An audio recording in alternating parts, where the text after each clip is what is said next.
Bien, bonjour à tous et bienvenue dans cette vidéo sur les changements d'état, donc qui concernera le quatrième chapitre ici sur les transferts thermiques. Donc évidemment, on avait déjà parlé un petit peu des différents changements d'état, je vais vous les rappeler. Donc vous avez peut-être déjà fait l'activité documentaire qui permettait de vous en souvenir. Alors, donc le passage du solide au liquide, eh bien c'est ce que l'on appelle eh bien la fusion. Pour cela, peut-être qu'on peut se souvenir que la lave en fusion, eh bien c'est de la roche solide qui s'est transformée en liquide. Donc nous avons la fusion.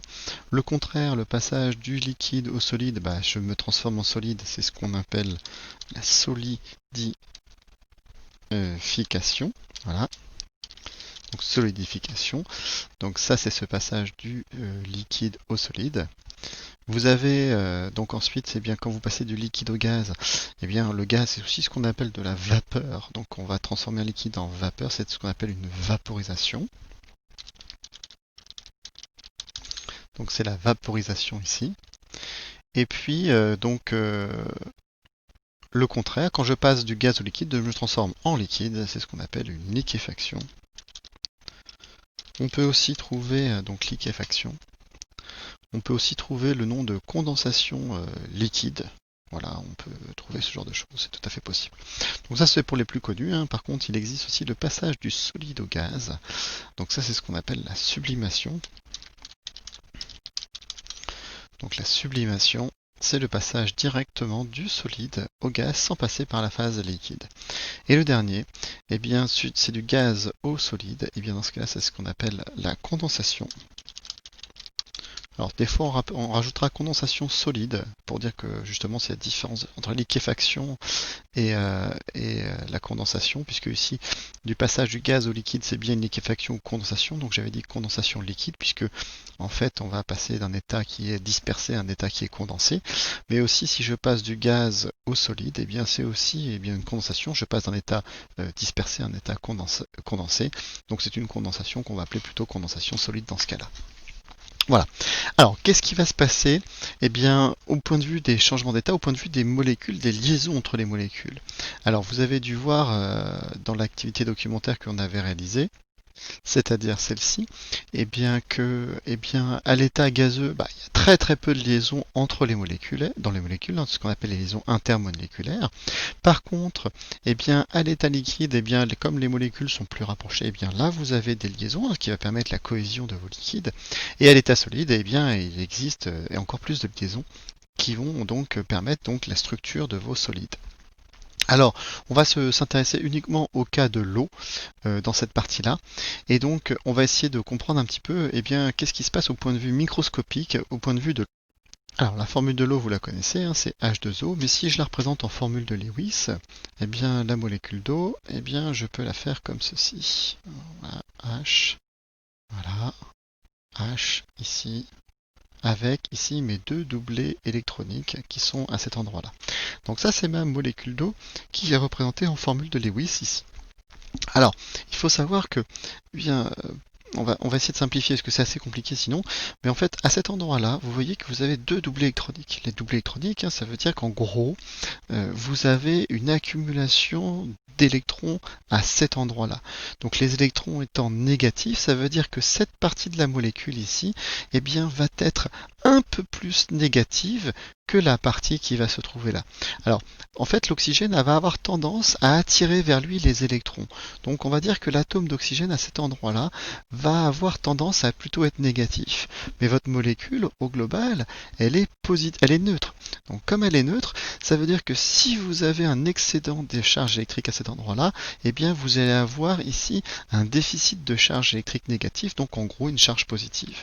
Alors, cette charge au niveau de l'atome d'oxygène, on va la noter donc par le symbole moins, puisque ça va être, pardon, je vais le faire en vert, plutôt ça va être mieux. Donc on va le noter en vert ici, ça va être un peu une charge négative. Sauf que c'est pas une vraie charge, c'est pas une charge entière, c'est ce qu'on appelle une charge partielle. Alors cette charge partielle, on va la noter par le symbole delta, delta minuscule. Alors je vais vous le faire ici en plus gros, ce que ça donne. Voici le symbole delta. C'est pas un S, c'est un delta ici. Donc c'est delta minuscule, delta majuscule, vous le connaissez, c'est le triangle ici. Par contre, delta, Hein, c'est une différence de charge, mais c'est partiel, donc on va faire un delta moins. Donc ça veut dire que la partie ici avec ce doublé électronique là va être, on va dire, négative, un peu négative. Par conséquent, ça veut dire que la partie qui se trouve autour de l'hydrogène, elle va être en partie positive. Donc je vais marquer delta plus ici. Alors, j'ai la même chose de l'autre côté, hein, puisque votre molécule est symétrique, donc j'ai aussi un delta plus ici, j'ai une charge négative un peu là, ce qui veut dire que là-haut, eh bien j'ai un 2 delta moins, puisque j'ai ce doublé là qui va attirer un peu les électrons, ce doublé là qui va attirer un peu les électrons. Alors ce que je dis là n'est pas tout à fait correct au point de vue de la physique, mais on va dire que pour comprendre ici, j'essaie de simplifier en faisant quelques approximations. Alors, ces charges partielles ici qui vont apparaître, eh bien, vont faire en sorte que votre molécule, eh bien, c'est une molécule qui va s'appeler une molécule qui va être polaire, puisque vous avez une sorte de polarité électrique qui va s'organiser au sein même de la molécule. Sauf que des molécules d'eau, eh bien, j'en ai un peu partout. Hein. Je peux en représenter une, par exemple, à cet endroit-là. Voilà, comme ceci. J'ai une molécule d'eau à cet endroit-là avec mes deux doublés électroniques. Eh bien, j'ai la même chose, hein, puisque donc forcément, eh bien ici je vais avoir au niveau, je vais avoir une charge partielle négative, et ici je vais aussi avoir une charge partielle positive et une charge partielle positive ici. Et bien ce qui se passe, regardez bien, c'est que entre cet atome d'hydrogène ici qui est chargé positivement et cet atome d'oxygène ici chargé négativement, eh bien il va s'instaurer une liaison entre les deux, un plus et moins s'attirent, et donc forcément vous allez avoir des liaisons. Alors ici vous voyez je fais des petits pointillés, c'est comme ça qu'on va représenter ce type de liaison, et ce type de liaison c'est ce que l'on appelle une liaison hydrogène. Donc je peux le marquer ici, peut-être en noir pour bien le faire différence. Je vais faire mes petits traits en noir pour qu'on voit bien. Donc ici, cet endroit-là, c'est ce qu'on appelle une liaison hydrogène. Alors, l'eau est capable de former des liaisons hydrogènes entre les molécules. Je ne vais pas expliquer pour les autres types de molécules comment est-ce qu'elles font pour être liquides et comment est-ce qu'elles font pour être solides, puisque nous, on va s'intéresser qu'à l'eau. Et alors, donc là, c'est un cas particulier. Hein. Dans l'eau, vous avez la formation des liaisons hydrogènes. Donc c'est pour ça que eh bien, deux molécules d'eau vont pouvoir s'attirer les unes aux autres, et c'est pour ça que vous allez avoir cohésion de vos liquides et de vos solides. Alors, dans un solide, je ne vais pas le représenter, c'est un peu compliqué, mais vous avez en tout, chaque molécule d'eau est entourée de 4 liaisons hydrogènes qui va permettre sa cohésion. Et donc ce qui va se passer, c'est que si vous voulez faire passer un solide au liquide, hein, c'est-à-dire que si vous faites la fusion, si vous dire que vous voulez faire chauffer, eh bien qu'est-ce qui va se passer? Eh bien il va fournir de l'énergie qui va permettre de briser ces liaisons hydrogènes. Donc il va falloir fournir de l'énergie, donc il va falloir lui donner de la de transférer de la chaleur pour pouvoir passer du solide au gaz. Et donc c'est cette énergie-là qu'il va falloir donc donner pour pouvoir briser et passer du solide au liquide. Je peux faire le même raisonnement pour le passage du liquide au gaz. Eh bien, dans un liquide, il y a un peu moins de liaison hydrogène, mais il va quand même falloir fournir de l'énergie pour briser ces liaisons afin de passer au gaz. Alors, on va pouvoir noter dans votre partie cours que, donc, au niveau microscopique, un changement d'état correspond, eh bien, à l'établissement ou à la rupture des interactions entre les molécules ou les atomes.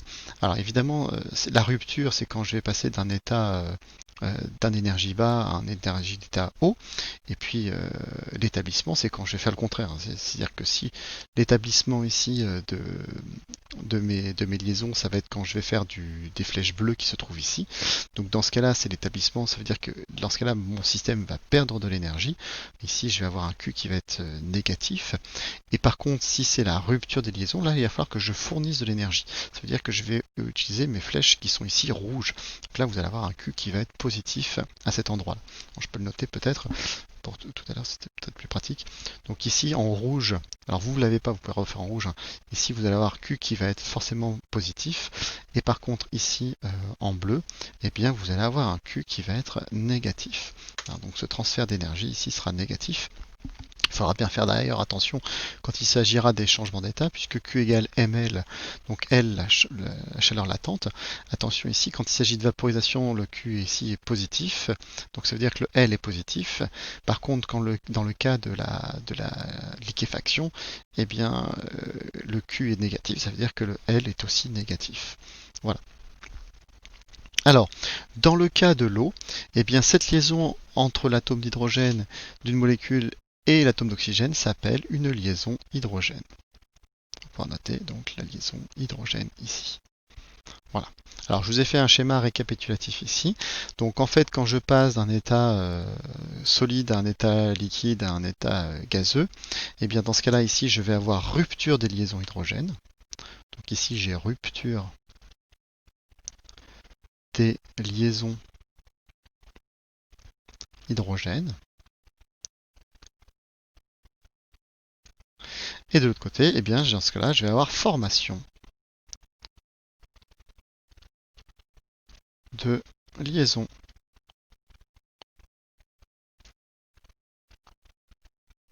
hydrogène. Alors dans le cas où c'est pas de l'eau, il existe quand même des liaisons intermoléculaires. Ce sont d'autres types de liaisons qui s'appellent des liaisons de Van der Waals. Voilà, c'est pas à savoir, vous n'allez pas le savoir ça. Voilà. Alors, maintenant, si je veux étudier un petit peu plus en détail eh bien, ces changements d'état, eh bien, on va faire appel à un diagramme. Ce diagramme s'appelle un diagramme PT. Évidemment, on ne rigole pas. Alors, qu'est-ce que c'est que ce diagramme PT? Ce diagramme P en fonction de T, on va peut-être plutôt dire ça, sinon il y en a qui vont rigoler tout le temps. Donc, c'est un diagramme de la pression en fonction de la température. P pour pression, T pour température.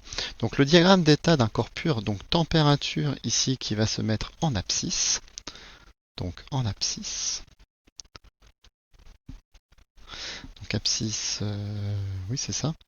Non, c'est un C ici, alors, je sais jamais. Voilà. Si vous êtes comme moi, vous avez du mal avec ce mot-là, c'est SC. Abscisse, voilà. Abscisse en et pression, donc en ordonnée. C'est plus facile ça. En ordonnée, c'est l'axe des ordonnées. Donc c'est une représentation graphique qui permet de déterminer la phase stable dans laquelle se trouve le corps pour une pression et une température donnée. Donc ici en fait, j'ai pas marqué, mais ici ça va être la pression. Alors souvent la pression elle est en pascal, donc PA. Et puis là par contre ça c'est marqué, c'est la température en Kelvin. Donc en fait je peux me placer n'importe où dans le diagramme et je vais pouvoir savoir où se trouve, eh bien dans quel état va se trouver mon corps pur. Alors on va essayer de le comprendre un peu ce diagramme. Alors pour les températures les plus basses et les pressions les plus hautes, température très très basse, ça veut dire que c'est très très froid, c'est généralement sous forme de solide, et pression très très haute, c'est pareil, c'est sous forme de solide. Ça veut dire que la partie qui se trouve en vert ici va représenter ici eh bien, le solide. Donc je vais marquer ici solide. D'accord. Ensuite, eh bien, par contre, si j'ai des températures très très très très très basses et des températures très très hautes et une pression très très très basse, donc ici globalement c'est pression basse c'est par ici, et température haute ici, vous imaginez bien qu'on va plutôt avoir quelque chose sous forme de gaz. Donc ici ça va être de gaz. Alors c'est ce qu'on appelle aussi la vapeur. Même chose. Pour le solide, souvent c'est ce qu'on appelle la glace.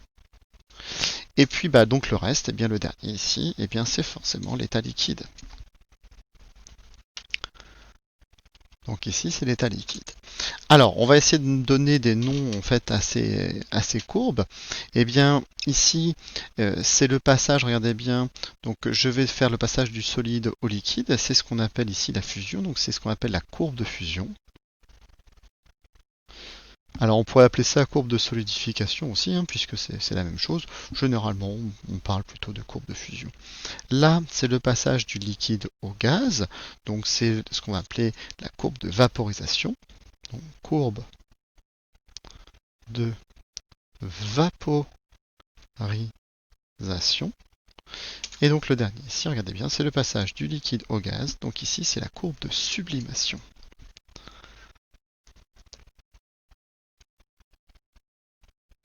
Sublimation. Voilà. Alors, tous les points ici, par exemple le point E qui se trouve là, eh bien, si je sais que je suis à telle pression ici et à telle température, je sais que je serai forcément dans la phase solide. si je prends le point F ici, eh bien si je prends cette température-là avec cette pression-là, eh bien je sais que je serai à l'état liquide. Si je prends le point G ici, eh bien le point G température, pression ici, je sais que je suis dans l'état gazeux. Donc chaque point ici du diagramme va représenter eh bien, une phase stable, donc qui ont n'importe quelle coordonnée de façon T et P, eh bien aura donc une phase stable et ça va me permettre de savoir exactement eh bien, quel est l'état de votre substance. Alors on vous dit donc dans chaque région on retrouve donc une seule phase stable du corps pur, solide, liquide ou gaz. Donc tous les points de coordonnées T, P se situant dans l'un de ces domaines indiquent la phase stable. Voilà. Alors je laisse un petit peu, vous pouvez être sur pause si vous voulez noter. Alors par contre, maintenant si je suis sur une courbe, par exemple si je suis au point A, et bien là, si j'ai exactement cette température et exactement cette pression-là, eh bien j'aurai forcément un mélange des deux. J'aurai forcément un mélange de solide et un mélange de gaz. Donc à cet endroit-là, eh bien on va avoir coexistence de deux états. Même chose si je suis aussi au point B, eh bien je vais avoir coexistence de la phase liquide et de la phase gazeuse. Et au point D ici, je vais avoir coexistence eh bien, de l'état solide et de l'état liquide. Donc ça, les trois courbes donc, qui s'appellent courbes donc, de sublimation, fusion et vaporisation. Donc ces trois courbes-là eh bien, donnent les coordonnées des points T et K pour lesquels les deux phases peuvent coexister en équilibre. Donc, sublimation-fusion donne les coordonnées des points T et P pour lesquels eh bien, deux phases peuvent coexister en équilibre.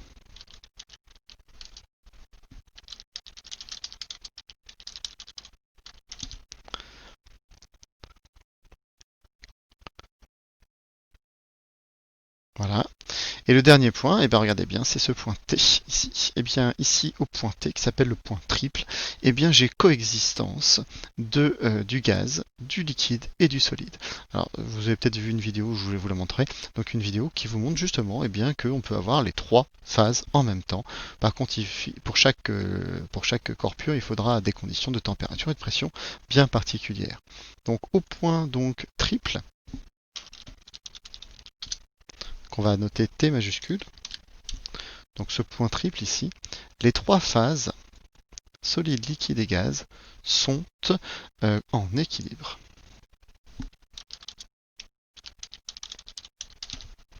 Sont en équilibre. Voilà. Alors, il existe par contre un cas un petit peu particulier, c'est le point C. Hop, hop, hop. Donc au point C qui se trouve à cet endroit-là, et bien sur ce point C, ça veut dire critique. C'est-à-dire que vous voyez ici, la frontière ici s'arrête, hein. Vous avez peut-être vu la vidéo que je vous ai présentée sur ScienceClick qui vous montre l'état donc supercritique. Et donc au-delà de là, la distinction entre le liquide et le gaz devient très compliquée à faire, et on a donc un fluide qu'on appelle supercritique avec des propriétés particulières. Voilà. Donc au-delà du point C, la phase est dite supercritique.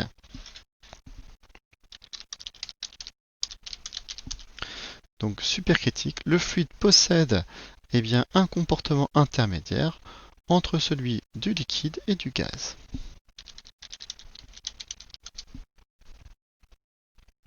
Entre celui du liquide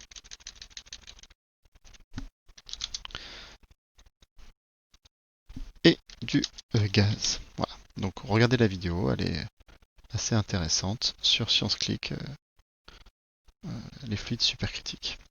Voilà. Alors donc au point E, on n'a qu'une seule phase. Alors je vais peut-être, vous pouvez regarder vous en haut. Hein. Donc ici au point E, c'est solide. Je vais marquer S, hein, ça va être plus facile plutôt que solide. Hops. Au point F, si vous regardez bien, on a le liquide. Au point G, on a du gaz. Au point A, c'est solide plus gaz. Au point B, c'est liquide plus gaz. Au point C, c'est liquide, c'est liquide plus gaz aussi. Puisque puisque c'est le critique. Le point D ici, eh bien, ça sera le solide plus liquide. Et le point T, c'est les droits solide plus liquide plus gaz. Voilà, j'en ai terminé pour cette notion de changement d'état et je vous dis à bientôt. Au revoir.